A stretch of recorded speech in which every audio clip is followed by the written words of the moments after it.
The Introverts Edge podcast was designed to create a dialogue around introversion, to stimulate a discussion around our disadvantages, how we overcome those disadvantages, and what we consider our introvert's edge. Together, we're finally going to confront the stigma around introversion, showing that we're not second-class citizens, we're just different, and we need to embrace that.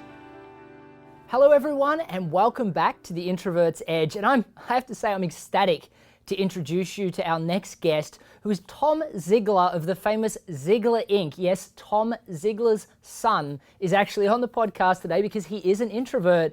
And you know, I love the fact that I'm introducing him because his father's videos, for a lot of people that know me well, I taught myself how to sell by watching YouTube videos, and a lot of Zig Ziglar's videos are the ones that were so helpful in making me understand that sales was just a system that if I learned it and perfected it, I could master sales. And you know, it really had a huge impact on my life. So Tom, I'm really ecstatic to welcome you to the show. Thanks for joining us. You bet. Thanks for having me on. I appreciate it. Now, Tom, you have quite an interesting story because your father, very extroverted, one of the most well-known people in sales, and yet you're an introvert and took hold of the company at a period of time, took charge, and really have led it from strength to strength. But I'd love to hear a little bit about your story, you know, maybe perhaps your upbringing and how you transitioned into the power CEO of Ziglar Inc. that you are today. Well, just a note, you know, actually Dad was also an introvert. He was very outgoing, and his charisma on stage, you know, he kind of had that on button. But at home and you know, private settings and situations, he was quiet. You know, he was kind of always with a notebook, taking notes and working. He loved a great conversation, but that was his natural state. But he also loved sharing ideas. And because he loved sharing the ideas and he had so much charisma, people would see that as just this outgoing personality type. For me, that wasn't me. You know, when I started work at the company, and I started off in the warehouse and fulfillment, I was trying to support my golf habit. I thought I was going to be a professional golfer. And then that became clear that wasn't going to be the road. And so I moved into sales. And like a lot of salespeople, I had the dreaded call reluctance, you know, and so that's kind of an introverted thing. I mean, you don't want to call and interrupt somebody in the middle of their day. And luckily at our time, our phone was ringing pretty good. So I didn't mind picking up the phone because I knew somebody wanted to talk. And so I moved through sales into sales management. And then later on, and really for the last, I guess, 23 years now, I've been the CEO, president and CEO of the company. I was actually shocked to hear that your father was an introvert. And I've been talking about this all the time, that people that you look at, that you see as successful, we naturally assume that they're extroverted personalities. And it's a stigma that we have, that we assume that those people, because of the way they behave on stage and on their videos, they must be extroverted, that it's easy for them. And it's refreshing to hear that even, I would safely say, somebody that's probably the most well-known and most successful salesperson on the planet was actually introverted himself. In regards to the call reluctance, you know, there's a lot of mindset issues for introverts when it comes to sales. And when it comes to anything, and I know that you spend a lot of time really focusing on mindset when it comes to any form of promotion and any form of speaking. And you know, you've kind of mastered that for yourself. And I would really love for you to share with our audience today some of those strategies that you use to really control your mindset in regards to these activities. Yeah, I'll give you two. I'll give you one I used in sales and then one I used in speaking. In sales, of course, you know, when you're an introvert, you don't feel necessarily comfortable just picking up the phone and calling the people that you don't have a relationship with. What reinforces that is the idea of rejection, right? Because if you're out there putting on the line, sometimes people are going to say no. And I didn't have a mindset issue with people rejecting me. You know, sometimes we confuse the rejection with the offer versus the person, right? That really wasn't my thing. I just didn't like to be told no. And then I had a mindset shift as I started looking at my own performance, and I realized that really every time I got a no, it was just one step closer to a yes. I had to get about 6 or 7 no's in order to get a yes. And so I started keeping track and getting excited about the no's, because it's, and people talk about sales, it's a numbers game, but it's funny how that little shift of, hey, I've got this objective that I want to reach, and the more no's I get, the faster I get them, the faster I get there. One of the things that I'll talk to salesmen about, salespeople, is I'll say, how would you like to have a year's worth of experience in 4 months' time? And of course, why wouldn't they? Yeah, why wouldn't you? Well, it's real easy. Make 3 times as many calls. I mean, it's just, it's really amazing to me, with technology and social media and connection. A lot of times we use all those as buffers to keep us from having to do the real work, which is relationship building. So just make more calls. And it's funny how when you make a lot of calls, you learn so much in a much shorter time frame. And if you're always learning and you're always applying new things and reflecting back on what you just did, then you're raising your game just a little bit every day. So that was the first mindset shift, is instead of looking at a no as a bad thing, I looked at it as just one step closer to my ultimate objective. Well, I think that's huge though, Tom. I mean, so many people are terrified of hearing the word no, terrified of getting rejected and seeing that as a reflection on themselves and taking it personally. What you literally have done is said, I need to hear the word no because that's how I know I'm moving forward, rather than how feeling like I'm being pushed back. Thank you for sharing that. That's great. Yeah, I'd love to hear your speaker mindset shift. And just one more thing on that sales thing is, when you learn to ask great questions, it takes all the pressure off of the no as well. And I'll give you one. This isn't a Ziegler original, but I listened to this recently. I can't remember the author of it, but you've probably heard the kind of the trial close, which is, hey, on a scale of 1 to 10, with a 10 you're going to do business with today, how close are you to a 10? And a lot of times the prospect will say, well, I'm a 6 or I'm a 7. And of course, the natural follow-on is, oh, okay, well, you're a 6. What do we need to do to help you move from a 6 to a 10? I mean, that's closing the gap.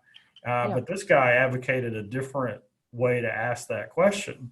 If the prospect says I'm a 6, then you simply ask this question. Oh, a 6? Well, that's fantastic. I'm just curious, why did you rate it a 6 instead of a 3 or a 4? Just flips everything. You flip everything, and then all of a sudden they will start telling you what they like about it. If they're bringing themselves to a 10 because they're actually talking themselves into why they're excited. Exactly. And for an introvert, that's a great way to do it, because you can then hone in on what they really like about it, and you can reinforce that. And then what they leave out is probably what their objection that's unstated is anyway. Before we jump into public speaking, let's delve a little bit more into the sales element, because I know for a lot of introverts, I mean, we're terrified of public speaking, we're terrified of selling, we're terrified of being rejected. These are 2 obstacles that we're really focused on and trying to get introverts to understand that mindset shifts is the requirement, and that they truly can be successful. I mean, you're a great example of that you were successful in sales, you've been successful in public speaking.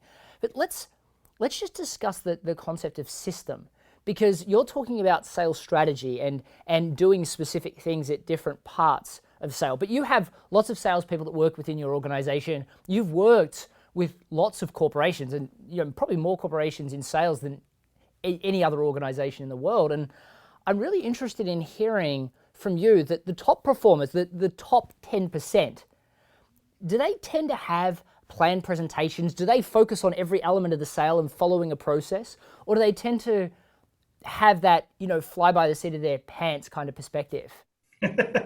It's pretty clear the top 10% have a game plan. So they follow a system or a process. We talk about two great American baseball players, Ted Williams, probably the greatest hitter who ever lived, and he was very technical. He had a system, a process. He knew the physics of where his elbows should be and everything else. And then there's Mickey Mantle, who's maybe the greatest natural hitter and athlete in baseball's ever seen. And all he would do is hit. When people would say, "How do you do it?" He'd say, "I don't know, I just hit." And so the challenge is salespeople is, organizations that usually the leadership and the management will hire in the image of themselves.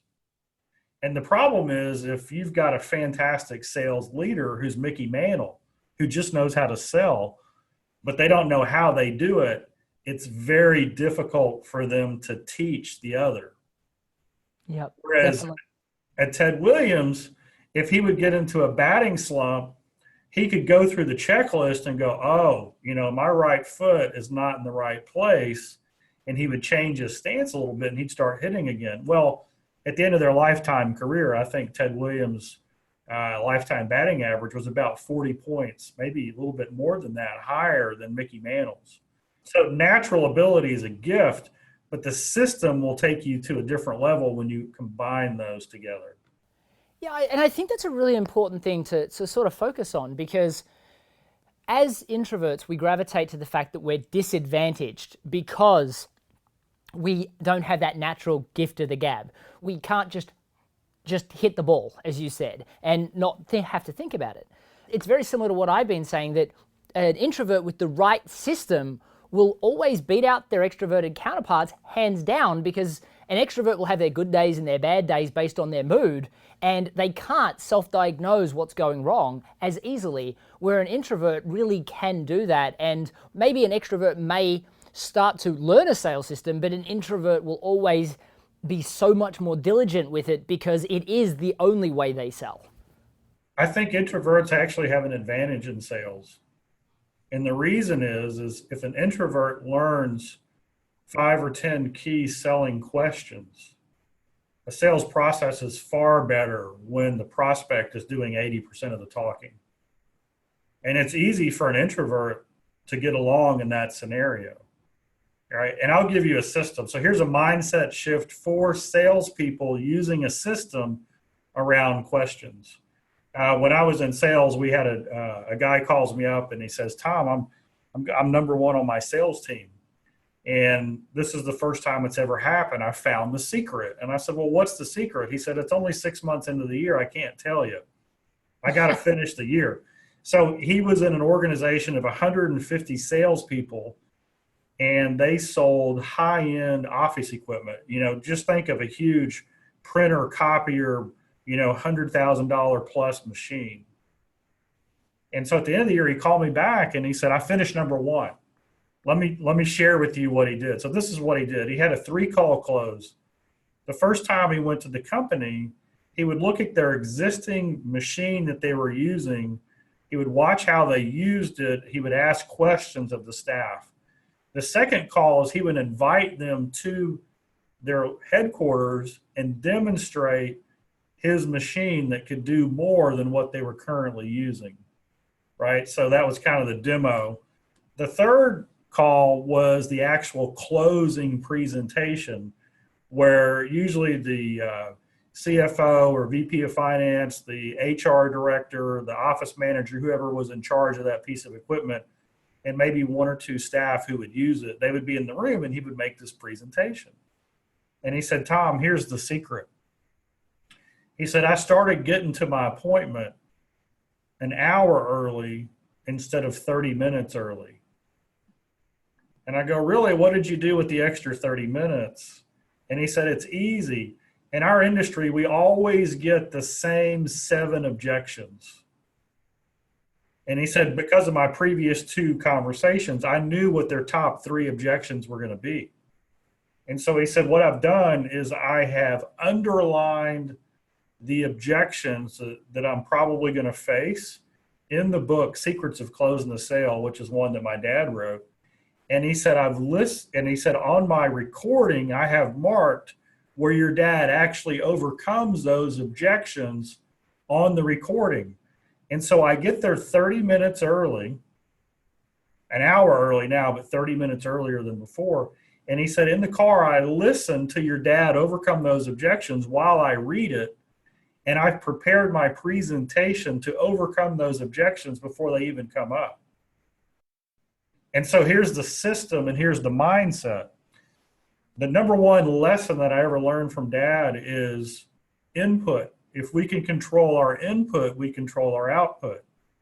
And so what this person was doing is he was saying, in order for me to be successful in sales, I've got to have the right sales input.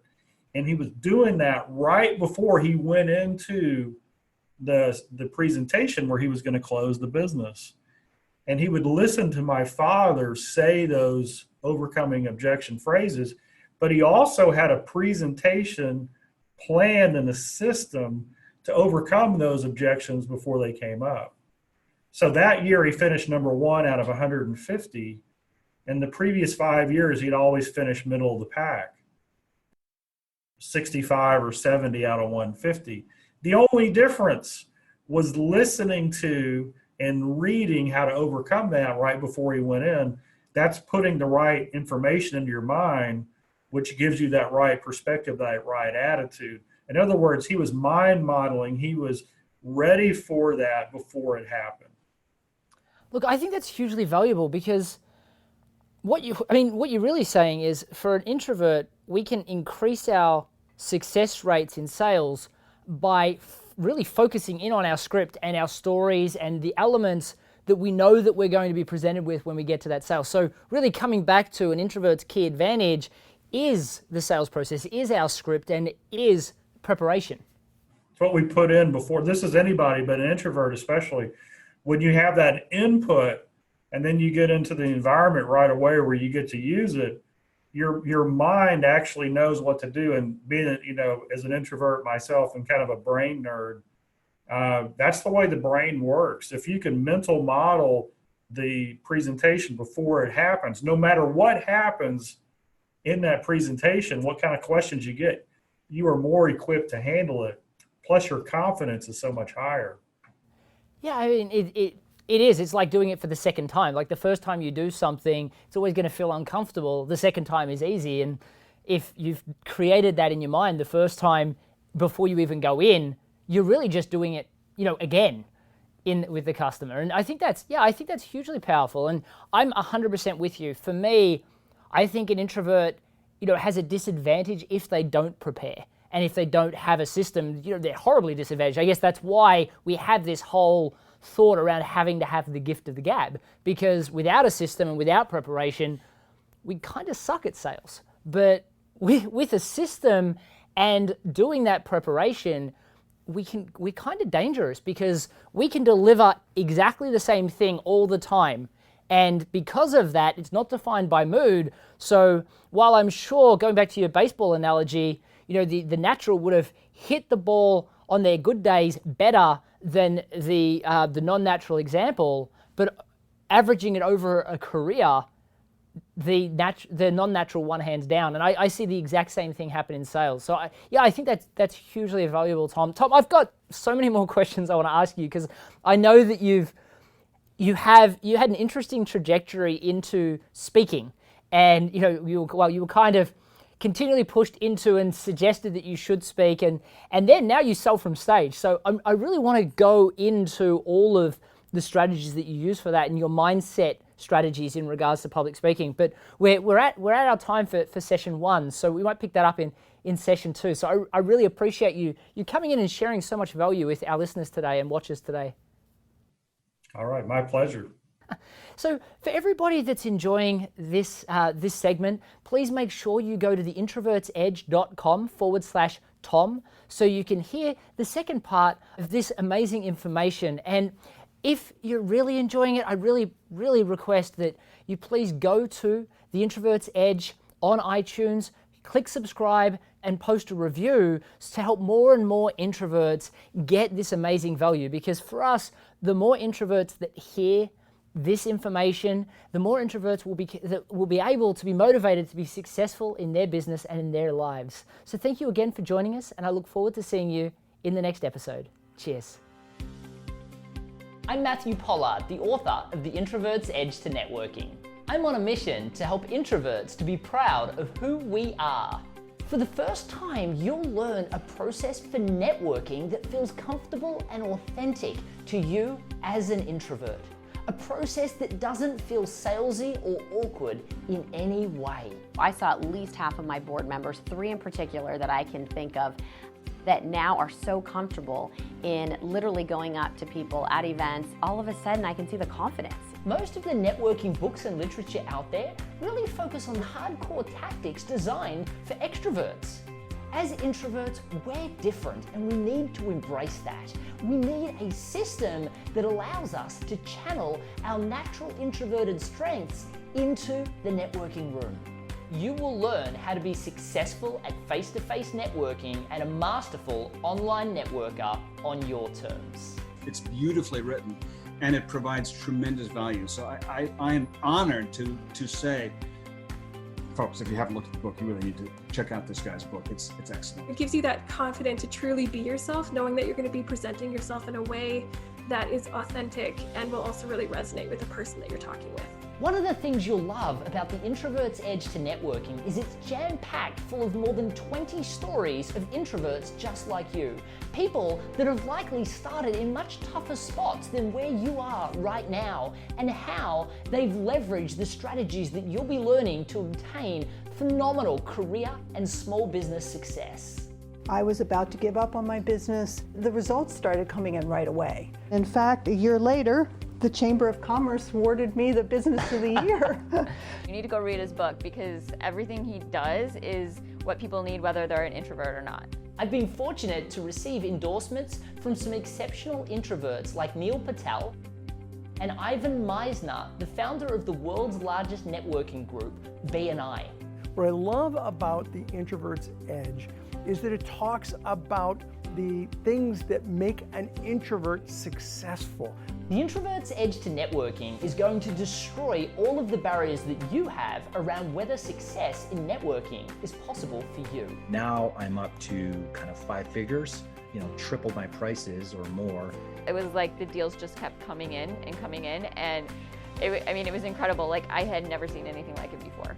I was able to triple my revenue, and that's happened within 6 months. We've gone from 10 million a year to 20 million a year. I wrote The Introvert's Edge to Networking after the success of the first in the Introvert's Edge series, which focused on sales. I decided that it was just as important, perhaps even more so, that we had a networking book that was designed to help us as introverts dominate in the networking room and in online networking, that was specifically written for us. So if you're an introvert, don't delay. Head to theintrovertsedge.com/networking to get access to the first chapter of my new book completely for free today.